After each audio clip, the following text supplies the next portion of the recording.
For the entire year, Colonel, you have been telling us that we might not make it to the election itself. And I didn't really understand what you were talking about. Since the last time we spoke, there's been not only one, but two assassinations on President Trump. What do you make of that? What do you make of the last 90 days in this race and the reaction or lack of reaction thereof? Well, let's look at this so-called first assassination attempt. And I have not studied it in great detail, but like most Americans, I'm very suspicious of the attempts underway to clarify what actually happened. I mean, here we have this young man who comes out of nowhere, who's obviously troubled. He shows up in broad daylight, takes up a position on top of a roof, and then supposedly takes a shot at the president. And supposedly that nearly kills the president. And this from a young man who could not hit water falling out of a boat. Then there are wild shots fired into the crowd. Within a couple of seconds, this young man is killed. Within a few days, his body disappears and is cremated. You can't make this stuff up. And I look at that assassination attempt and I find it difficult to believe that he fired that round that grazed the president's cheek. I also find it hard to believe that the intention was to kill the president because, frankly, if you had a professional assassin out there who fired that round, there would have been another round within a second that would have gone straight through the president's temple. But there was no second round. Suddenly there's wild firing into the crowd. Was this meant to frighten the president? Was this meant to scare the Trump campaign? I have no idea. So I have more questions than answers. And then you go to this thing that happened in, I guess, on the golf course in Florida. And you've got to ask yourself, this man was there for 12 hours with all this equipment, waiting. I just have enormous difficulty with all of this. And now people are saying, well, how did they find out? And people are accusing the Department of Homeland Security or the Justice Department or whoever of leaking information. Who knows? I think that the nation looks at this and is stunned. The average American is saying, what's happened to us? Nothing works. Everything is corrupted. We can't trust anything that is said. And then, of course, you have the problem with freedom of speech, which is fundamental to us. And if you raise too many questions, if you question what the current government wants to do overseas or here, you're being tarred as some sort of criminal, as someone who is a fascist or pick your epithet. It doesn't make any difference. It's a very strange environment. So I can't help but wonder whether or not we are going to get to that election and whether or not it's actually going to come off and produce anything. I think that's what a lot of Americans are looking at.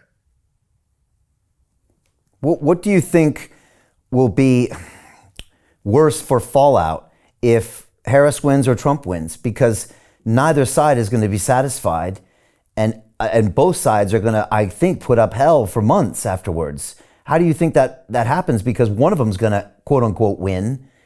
What do you expect to happen? And is it going to be, quote unquote, worse one way or the other? It's hard to tell right now. I mean, I guess one good piece of news is it happens in the winter. And that means it's cold and most people will stay home and not go outside and do stupid things. On the other hand, you're raising a very valid question. Will anybody be satisfied with the result?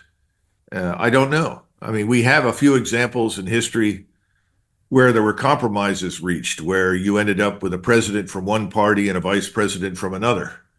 We had a problem in 1876.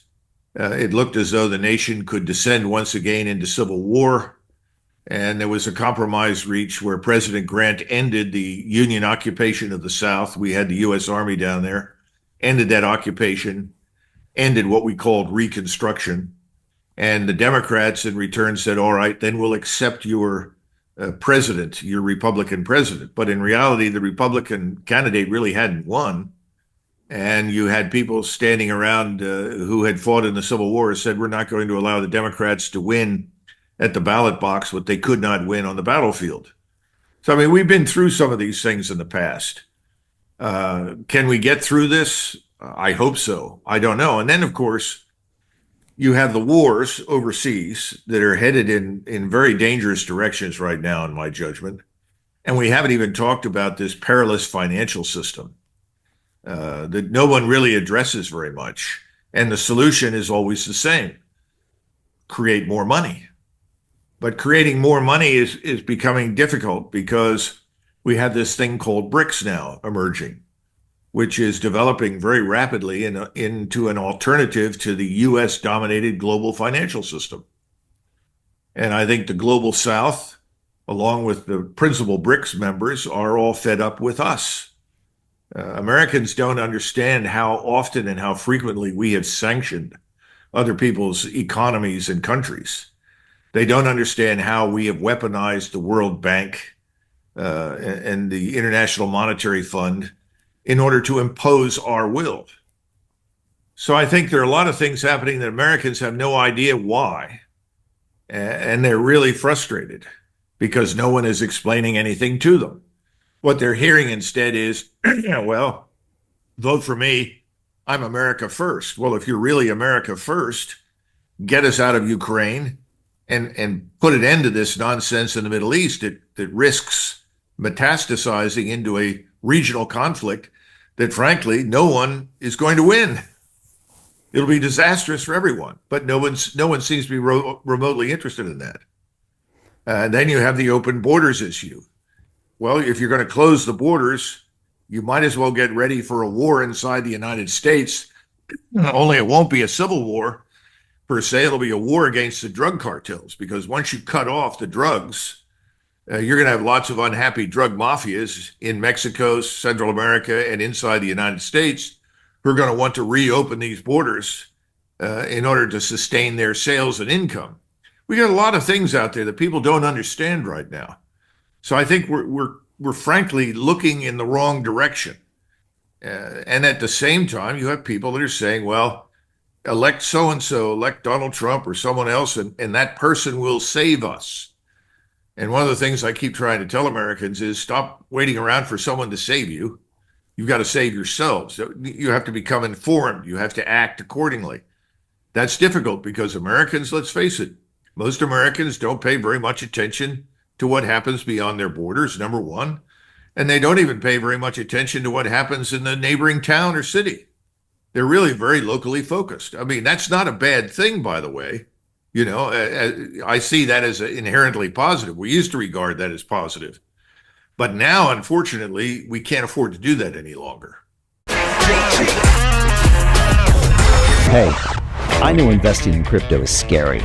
It takes a real leap of faith because there are so many scams, rug pulls, and bad actors out there. It's a dangerous business, which is why 95% of people lose all their money. Well, that's why I created the London Real Investment Club, so you can access the hottest deals on the planet and use the crypto bull market to create the generational wealth that you deserve. Join my team of over 100 people from around the world that are making millions of dollars behind the scenes investing in blockchain, AI, Web3 games, DeFi, Bitcoin, and more. Don't miss out. Click the link below to book a call with one of my team now. But hurry, this bull market will end soon.